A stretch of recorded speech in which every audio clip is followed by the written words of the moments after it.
Delivery అయిన ఆడవాళ్ళకి ఈ పచ్చినెత్తలు కూర కొంచెం మసాలాలు తగ్గించి వండి పెడితే ఒంటికి చాలా మంచిది. అలాగే పాలు కూడా బాగా పడతాయని మన పెద్దవాళ్ళు చెప్తూ ఉంటారు. మరి సముద్రంలో దొరికే ఈ పచ్చినెత్తలని టేస్టీగా ఎలా వండుకోవాలో చూద్దాం వచ్చేయండి. ముందుగా ఈ పచ్చినెత్తలను అయితే నీట్గా క్లీన్ చేసి పక్కన పెట్టేసుకోండి. ఇప్పుడు మసాలా కోసం అల్లం వెల్లుల్లి ధనియా జీలకర్ర 2 లవంగాలు 1 యాలక చిన్న దాల్చిన చెక్క ముక్క ఇంకా గ్రేవీ కావడం కోసం కొంచెం ఎండి కొబ్బరి దీన్ని మిక్సీలో మెత్తగా పేస్ట్లా చేసేసుకోవాలి. ఇప్పుడు ప్యాన్ పెట్టుకుని ఆయిల్ పోసుకుని కూరకు సరిపడా ఉల్లిపాయ ముక్కలు 4 పచ్చిమిర్చి వేసుకుని బాగా ఫ్రై చేసుకోవాలి. ఉల్లిపాయల్లో చిటికెడంత సాల్ట్ వేసుకుంటే వాటిలో ఉన్న వాటర్ త్వరగా వచ్చేసి అవి త్వరగా ఫ్రై అయిపోతాయి.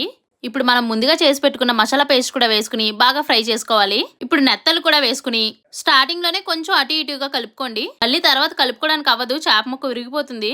ఒక 2 మినిట్స్ మూత పెట్టి ఉంచితే చాలు, చేపలన్నీ ఉడికిపోతాయి. ఆ తర్వాత చిన్న గ్లాస్ తో వాటర్ పోసుకుని ఇక్కడ చూపిస్తున్నట్టు గరిటె పెట్టకుండా కలుపుకోవాలి.